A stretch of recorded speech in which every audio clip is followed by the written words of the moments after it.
অনেক দিন ধরেই একটা মনের মধ্যে সুপ্ত বাসনা ছিল যে তারকেশ্বর যাব, বাবার মাথায় জল ঢালবো, কিন্তু দু একবার সেই প্ল্যানটা ফেল হয়েছে। কিন্তু এবারে সেই প্ল্যানটা ফ্রুটফুল হবে। তার কারণ হচ্ছে যে ভাই আর মা এসছে আমাদের বাড়িতে পুজো দেখতে। তো তাদের সাথে কথা বলে আমরা ঠিক করে নিয়েছি যে এবারে তারকেশ্বরে যাব আমরা। তো সেই জন্য আমরা সপ্তমীর দিন আমরা বেরিয়ে পড়েছি একদম ভোর ভোর। আমরা চলেছি হাওড়া স্টেশনের উদ্দেশ্যে, কারণ ওখান থেকেই ট্রেন পাওয়া যাবে। একদম ফার্স্ট বা সেকেন্ড ট্রেনটা ধরবো। তো আমরা চলেছি। এখন যেহেতু পুজো হচ্ছে সেই জন্য খুব সুন্দর করে সাজিয়েছে চারদিকটা। এখন আমরা পার্ক স্ট্রিটের ভেতর দিয়ে যাচ্ছি। তো দেখছো যে দু সাইডে কীরকম সুন্দর লাইটিং দিয়েছে, আর দুর্গা ঠাকুরের মুখ একদম সুন্দর করে লাগিয়েছে, খুব সুন্দর লাগছে। এখন বাজে সকাল 4:30। আমরা হাওড়া স্টেশনের কাছে মোটামুটি চলে এসেছি, হাওড়া ব্রিজ ক্রস করছি। আমরা মনে হয় 5টার মধ্যে চলে আসব, কিন্তু আমাদের এখনও টিকিট কাটা হয়নি, তাহলে ফার্স্ট ট্রেনটা আমরা ধরতে পারবো না। মেবি হয়তো সেকেন্ড যেটা গোঘাটা লোকাল আছে সেইটা আমরা ধরবো।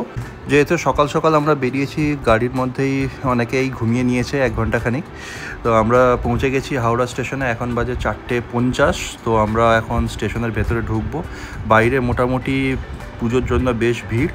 5:20-25 নাগাদ আমরা ট্রেনে উঠলাম। ট্রেন চলে এসছে। মোটামুটি যা বুঝলাম 1.5 ঘন্টার মতন টাইম লাগে তারকেশ্বর পৌঁছোতে। তো এটা মোটামুটি ট্রেনটা বেশ ফাস্ট যাচ্ছে। আমাদের সাউথ সেকশনে যে ট্রেনগুলো 40-এর ওপরে ওঠে না, এখানে মোটামুটি 60 বা 65-তে ট্রেন চলছে। দেখতে দেখতে আমরা সিঙ্গুর চলে এলাম। সিঙ্গুর স্টেশন আমরা ঢুকছি। তারপরে একে একে নানা স্টেশন পেরিয়ে আমরা পৌঁছে গেছি তারকেশ্বর স্টেশনে। প্ল্যাটফর্মে নামলাম, মোটামুটি বড় প্ল্যাটফর্ম। আমরা এবার আস্তে আস্তে এখান থেকে পায়ে হেঁটে যাব তারকেশ্বর মন্দিরে। এখান থেকে মাত্র 5-7 মিনিট পায়ে হেঁটে। এখান থেকে টোটোও পেয়ে যাবে স্টেশনের গায়ে। স্টেশন থেকে তারকেশ্বর মন্দির একদম খুব কাছে, কোনো অসুবিধাই নেই, একটাই রাস্তা। আমরা হাঁটতে হাঁটতে যখন যাচ্ছি মন্দিরের উদ্দেশ্যে, দেখছি যে এখানে সব পুজো হচ্ছে। লোকে কলা বউ স্নান করিয়ে সব ঠাকুরের কাছে নিয়ে যাচ্ছে ঢাকঢোল বাজিয়ে। বেশ সুন্দর মনোরম পরিবেশ। জাস্ট সকালটা হয়েছে, আস্তে আস্তে ভক্ত সমাগম হচ্ছে। আমরা যখন রাস্তা দিয়ে আসছিলাম তখন একেবারেই ফাঁকা ছিল। আমরা ভয় পাচ্ছিলাম যে দোকানপাট কিছু খুলেছে নাকি। তারপরে কাছাকাছি গিয়ে দেখলাম যে সব কিছুই খুলে গেছে। এখানকার দ্রষ্টব্য স্থান হচ্ছে দুধসাগর, যেটা আমি আসার আগে ভিডিওতে দেখে নিয়েছি। এখানে স্নান করে নাকি বাবার মাথায় জল ঢাললে মনস্কামনা পূর্ণ হয়। সেজন্য এখানে অনেকেই দেখছো যে জলে ডুব দিচ্ছে, জল মাথায় দিচ্ছে। আমরা স্নান করব না, আমরা মাথায় একটু জল ছিটিয়ে তারপরে আমরা বাবার কাছে যাব। তো দেখছো যে পুকুরটা বেশ বড়, সংস্কার মোটামুটি করা হয়েছে, কিন্তু পাড়ের কাছে যে জলটা আছে যথেষ্ট মানে দূষিত বা খারাপ বলতে পারো। কিন্তু দূরের জলটা অপেক্ষাকৃত সুন্দর আর স্বচ্ছ মনে হচ্ছে। কিন্তু একটা নির্দিষ্ট এলাকার পরে তুমি পুকুরের ভেতরে যেতে পারবে না। এখানে পুলিশ আছে প্রচুর, তারা সিটি বাজিয়ে তোমাকে আটকে দেবে। তো যা এখানে হচ্ছে সব একদম পাড়ের কাছেই, কাছাকাছি যে জল সেখানে হচ্ছে। এখানে দেখছো যে প্রচুর লোক পুজো দেওয়ার জন্য এখানে ভিড় করেছে। এখান থেকে সব ডালা, তারপরে জল, এগুলো সব নিচ্ছে। এখানে একটা বিরক্তিকর অভিজ্ঞতার কথা বলে রাখি, সেটা হচ্ছে যে এখানকার যে লোকাল পান্ডা আছে তারা খুব বিরক্ত করে। আমরা যখন তারকেশ্বর প্ল্যাটফর্মে নেমেছিলাম তখন সেই প্ল্যাটফর্ম থেকেই একজন পুরোহিত টাইপের লোক, সে আমাদেরকে মানে এসকর্ট করে নিয়ে যাওয়ার চেষ্টা করছে। আমরা তাকে যতবার বলছি যে আমরা নিজেরা পুজো দেবো, আপনি বেকার সময় নষ্ট করছেন আমাদের পেছনে, সে কিছুতেই পিছু ছাড়ছে না। একদম সেই মন্দির অবধি আমাদের পেছনে পেছনে সামনে সামনে গেছে। আর আমরা খুব আনকমফোর্টেবল ফিল করছিলাম। তারপরে ওকে আমি আর ভাই মিলে বেশ কড়া করে কথা বলতে, তারপরে লোকজন 2-4 জন জড়ো হয়ে গেল। তারপরে কড়া করে কথা বলতে তারপরে উনি চলে গেলেন। তারপরে আমরা একটু হাঁপ ছেড়ে বাঁচলাম আর কি। তো এই জিনিসগুলো মন্দির চত্বরে হয়। তোমরা নিজেদের নার্ভ মানে ঠিক রেখো, ঝগড়াঝাটিতে না জড়ানোই ভালো। কিন্তু এই জিনিসটা খুবই বিরক্তিকর। প্রথমবার এসেছি তারকেশ্বরে, এই অভিজ্ঞতাটা আমার খুবই বাজে লাগলো। কালীঘাটে এরকম হয় না। কালীঘাটে পান্ডাটা ধরে ঠিকই, কিন্তু একবার না বলে দিলে ওরা বেরিয়ে যায়। কিন্তু এখানে মানে ও 10-15 মিনিট মানে আমাদের সঙ্গেই ছিল, আমাদের সামনে পেছনে ঘুরঘুর করছিল। যাই হোক, এই ব্যাপারটা তোমাদের জানিয়ে রাখলাম। নিজেরা পুজো দিতে চাইলে নিজেরাই পুজো দেবে।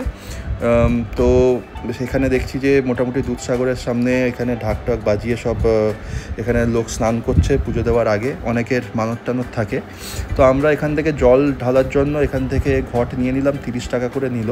মোটামুটি এর থেকেও দামি আছে বড় ঘট, 30 টাকা, 50 টাকা, 100 টাকা, অনেক ধরনের আছে। তো আমরা মোটামুটি দুটো ফ্যামিলি, আমার আর অতসী, তো সেই জন্য দুখানা ঘট নিলাম, জল ঢালবো এবার আমরা মন্দিরের ভেতরে ঢুকেছি। মন্দিরে ঠাকুরের ছবি তোলা বা ভিডিও তোলা নিষেধ, কিন্তু আমি ছোট্ট করে একটু ভিডিও তুলে নিয়েছি লুকিয়ে। এখানে আমরা আরেকটু হতাশ হয়েছি, তার কারণ আমরা নিজেরা জল ঢালতে পারিনি, আমাদের ঠাকুরমশাই ধরে জল ঢালতে হয়েছে, কারণ কিছুদিন নাগাদ নাকি এই জিনিসটা বন্ধ রেখেছে ওরা, সেটা আমরা জানি না কারণটা। 101 টাকার বিনিময়ে আমরা ঠাকুরমশাইকে দক্ষিণা সমেত দিয়েছিলাম, দুটো ফ্যামিলির হয়ে।